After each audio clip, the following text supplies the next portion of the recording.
I vividly remember being younger and having a friend whose parents just let her be.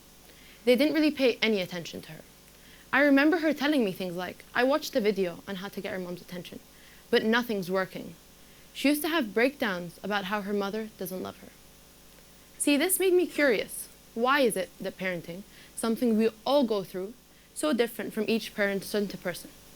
And does it depend on the region you live in? After countless hours of research, I have narrowed it down to 5 different parenting styles that are being used all around the world today. So today, I'm going to be talking about those 5 different styles and how they affect the child. So first up, I'm going to be talking about a style that has been growing increasingly popular. And before you attack me, it does include millennials. And that is helicopter parenting. Now, before I start, can I get a raise of hands of how many parents are in the audience today? So, for the sake of my talk, so what I'm hearing is, you are all children a day in your lives, right? So for the sake of my talk, can you do me a favor and listen to this in the perspective of who you were as a child, not who you are now? So can I just get a raise of hands once again to make sure everyone's on board? Okay. So we all know those parents, whether it be yours or someone else's, who are so heavily influenced by the negative media that comes up that it starts to affect the way they parent their child. See, this is exactly the case for helicopter parents. It's due to this fear that's now engraved in their mind that they try to protect and shelter their kids from as much as possible. Now, I'm not saying that it's not often exaggerated for entertainment purposes, these stories, nor am I saying that it happens as often as portrayed. What I am saying is, don't you think that when you hear these stories over and over again repeatedly, it starts to mess with your mind and it starts to make you paranoid? See, this is exactly the case for helicopter parents. Now, at first glance, helicopter parenting seems to work, because the children, they're kept safe, they're given direction, and they're given a clear aim and a clear goal to work towards. But studies have actually shown that it does much more harm than good. This is because the children, they find it very difficult to come up in their own way as adults and take responsibility. Now, moving on, I'm going to be talking about a style of parenting that takes helicopter parenting to a whole new level: snowplow parents. So we all know those kids who, after they graduate, they just tend to feel very lost and very out of place because growing up, their parents did everything for them. Well, that's exactly the case for snowplow kids. Snowplow parents are the parents who try to make their children's life as easy and carefree as possible. An example that really shows this is this girl in the US. So growing up, she didn't like sauce with her food. Like no ketchup, no mayonnaise, none of that. So her parents tried their hardest to shield her from sauce. So if she was going to a friend's house, they'd call up the friend's parents, be like, no sauce in the food. So when the girl grew up and moved on to uni, she couldn't adapt to the cafeteria options of sauce. So she did the only logical thing she could think of. She dropped out. Now, I'm not crazy, right? Who drops out because of sauce out of university? Another example that really puts snowplow parents on the map is the college admission scandal. So earlier this year, thousands of affluent parents bribed their child's way into America's elite universities. And I'm talking elite universities, like Harvard, Yale, that level. Now, don't you think that when the child finds this out, it will have a very negative impact on their mental health if they think that even their own parents don't believe in them and don't believe in their abilities?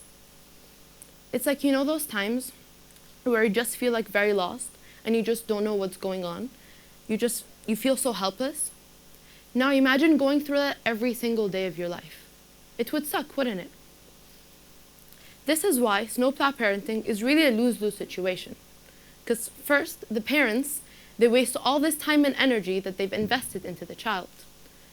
And the child, they learn no life skills whatsoever. So moving on to the next in line is tiger parenting. So before I start, can I get a raise of hands of who here comes from an Arab family? Now, let me just start off by saying that your parents are definitely not like this. Not at all. See, tiger parents, they're very strict, they're very demanding. They use tough love techniques. Nothing like Arab parents, right? Because you know they're just so non-judgmental, they're so nice, so fair. They let you come up on your own. You can choose your own career, you know? It doesn't revolve around doctors and lawyers, no. Now, tiger parents, they don't usually use facts or statistics to get their point across, like many of the other parenting styles. They use examples. Keep this behavior up and you will end up like your cousin Ahmed. Now, another example that me and my friends were actually talking about the other day, and it's the iconic flip-flops or ship-ship. It's like your parents seem to use it when you're your happiest. It's like you just came from like a movie, you're so happy, it's just that blissfulness and it's just them.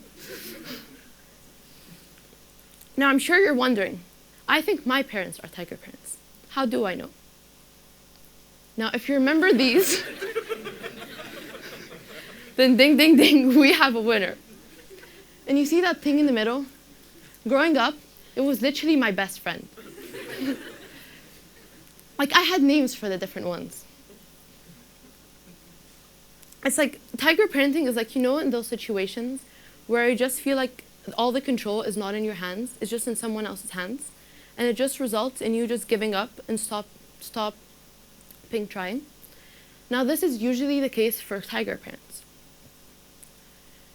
This is why tiger children almost always come up to be one of these three types of children. It either comes up with them being the please, the perfect child who does everything right, the sneaker, who is the angelic, perfect child in front of their parents, but the devil to everyone else, and the outwards rebel, the devil, period. Now, moving on to the next style of parenting, and it's the complete opposite of tiger parenting, free-range parenting. So free-range children, they're a lot like free-range chicken. You may ask why. They're allowed to do whatever they want, whenever they want, all the time. This is because free-range parents, they believe in giving their child the opportunity to experience things and be able to learn from those experiences. Now, this usually always comes up to be the child usually always comes up to be one of these two people. It either comes up with the child being very wise and just very knowledgeable because of everything they've learned, or it ends up with the child being in some really bad places, especially if the parents don't start to step in when they get themselves in some hot water. Now, moving on to our last and least controversial style of all, dolphin parenting. So dolphin parents, they're the equal amount of strict and nurturing. It's like they have strict rules and tough rules for the children, but they make sure the child understands the reason behind each and every rule and agrees with it fully. Now, don't you think that they also promote non-judgmental communication between both the parent and the child? Now, don't you think that this will really encourage the child to be open and have that self-confidence? It's like, you know those people, whatever situation they're in, they just always know what to do, how to act, and the perfect way to do it. It's like they're being thrown the weirdest, the creative situations you can imagine. It's just like they're always handled perfectly. Well, that's usually the effect of dolphin parents. So to wrap up, the question that I asked myself after hearing all of this is can there be a perfect parent, or like a super parent, if you will? So the answer to this, I found out, is it just depends on everyone. Because despite how perfect or amazing someone might seem, they're really not. Except you, Mama. Because everyone does make mistakes. Now, I'm not saying I haven't talked a lot of trash about you parents today. Nor am I saying that you should take everything I say with a grain of salt. But what I am saying is to all the kids here, please try to listen to your parents and just understand the reason behind all the things they tell you, because it's really just to benefit you and for you to become the best possible person you can be. My name is Salma, and thank you for coming to my TED Talk.